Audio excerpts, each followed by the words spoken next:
eram pessoas realmente dedicadas a Deus, pessoas que realmente entregavam-se totalmente ao ministério profético.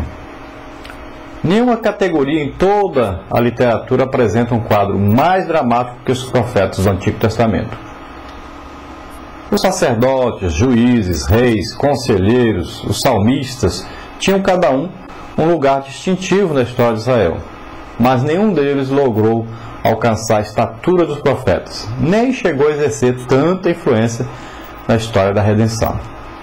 Os profetas exerceram considerável influência sobre a composição do Antigo Testamento. Tal fato fica evidenciado e evidente, na divisão tríplice da Bíblia hebraica.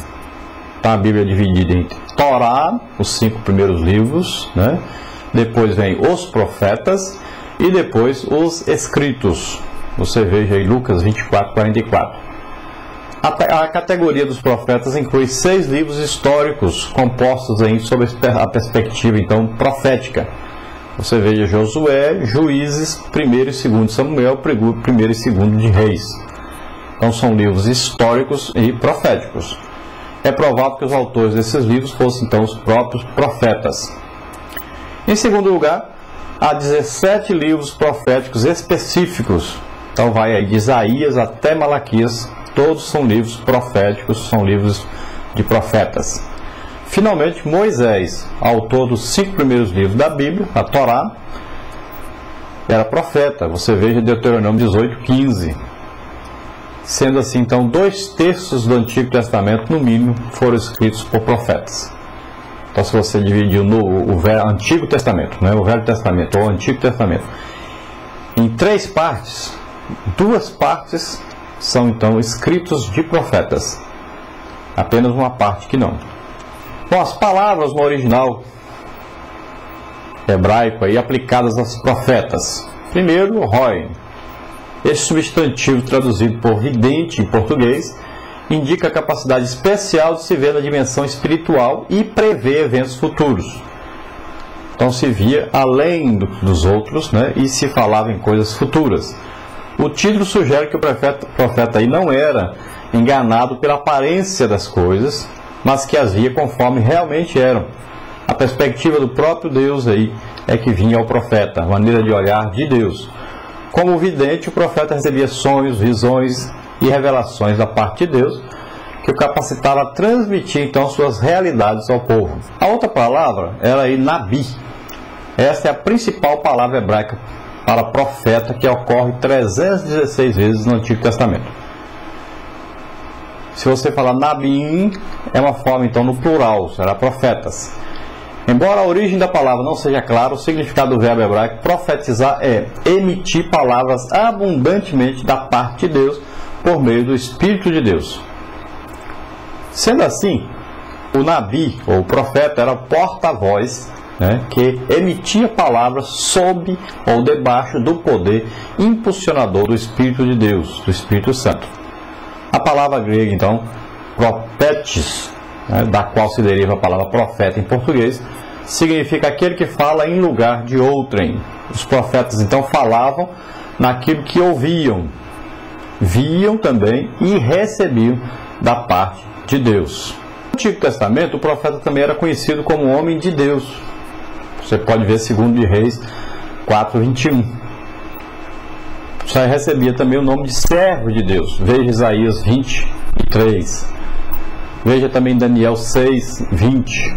Recebia também o título de homem que tem o Espírito de Deus sobre si. Veja Isaías 61, de 1 a 3. Recebia também o nome de Atalaia, Ezequiel 3, 17. E o nome de mensageiro do Senhor. Veja Ageu 1, 13. Então os profetas interpretavam também sonhos, como é o caso de José e Daniel. Interpretava a história presente e a história futura, sob a perspectiva divina. Os profetas eram chamados de homens do Espírito e da Palavra. Então o profeta não era simplesmente um líder religioso, mas alguém possuído pelo Espírito de Deus.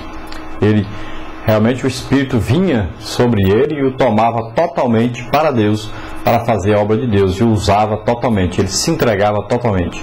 Veja Ezequiel 37, 1 e 4. Pelo fato do Espírito e a palavra estarem nele, o profeta do Antigo Testamento possuía 3 características principais. Primeiro, ele tinha conhecimentos divinamente revelados. Então, ele recebia de Deus conhecimento de Deus que só esse profeta sabia e conseguia enxergar. Ele recebia também poderes divinamente outorgados. Deus concedia a ele poderes. E nós vamos ver na história dos profetas, você vai ver aí também, lendo a Bíblia, quantos milagres, quantas maravilhas os profetas fizeram, exatamente confirmando a palavra de Deus, confirmando que eram servos de Deus. E eles tinham também, os profetas, a terceira característica, era um estilo de vida característico. Então o profeta geralmente uma pessoa que se veste diferente, que fala diferente, que age diferente, que tem uma vida íntegra e que muitas vezes ele está sempre combatendo o pecado, combatendo o erro, falando a respeito desse erro e procurando levar o povo de volta para Deus. Nós vamos ver aí 8 características do profeta do Antigo Testamento. Primeira, que tipo de pessoa era o profeta então? Era alguém que tinha estreito relacionamento com Deus. Então, se tornava aí confidente do Senhor. O profeta via o mundo e o povo do concerto sob a perspectiva divina, e não segundo o ponto de vista humano. Segunda coisa, o profeta, por estar próximo de Deus, achava-se em harmonia com Deus e em simpatia com aquilo que ele sofria por causa dos pecados do povo. Compreendia melhor que qualquer outra pessoa o propósito, vontade e desejo de Deus. Experimentava as mesmas reações de Deus. Em outras palavras, o profeta não somente ouvia a voz de Deus, mas também sentia o seu coração. Jeremias 6, 11, 15, 16, 17, 29. Nós vamos ver também que o profeta, à semelhança de Deus, o profeta amava profundamente o povo. Você sente também que o profeta, à semelhança de Deus, ele amava profundamente o povo. Quando o povo sofria, o profeta sofria profundas dores também. Você pode ver Lamentações de Jeremias para ver como é que era. Ele almejava para Israel o melhor da parte de Deus. Veja Ezequiel 18, 23. Por isso, as suas mensagens continham não somente advertências, como também palavras de esperança e de consolo para o povo. O profeta também era aquele que buscava o sumo bem do povo, isto é, total confiança em Deus e lealdade. Eis porque advertia contra a confiança na sabedoria, riqueza e poder humanos e nos falsos deuses. Você veja Jeremias 8, 9 e 10, Oséias 10, 13 e 14, Amós 6, 8. Então os profetas continuamente conclamavam o povo a viver à altura das suas obrigações, conforme o seu concerto estabelecido com Deus, para que viesse então a receber as bênçãos da redenção. O profeta tinha também profunda sensibilidade diante do pecado e do mal. Veja Jeremias 2, 12, 13, 19, 25, 3 e 7, Amós 8, 4 a 7, Miqueias 3, 8. Então o profeta não tolerava a crueldade, a imoralidade, a injustiça. O que o povo considerava leve desvio da lei de Deus, o profeta interpretava às vezes como funesto, ou como funesto, como coisas que levavam à morte realmente e à maldição. Então não podia suportar o profeta nunca a transigência com o mal, complacência, fingimento, desculpas do povo. Veja aí 32, 11, Jeremias 6, 20, 7, 8 a 15, Amós 4, 1, 6, 1. Então o profeta compartilhava mais que qualquer outra pessoa do amor divino à retidão e o ódio que o Senhor tem à iniquidade. Hebreus 1, 9. O profeta também desafiava constantemente a santidade superficial e oca do povo, procurando desesperadamente encorajar a obediência sincera à palavra de Deus, revelada aí na lei.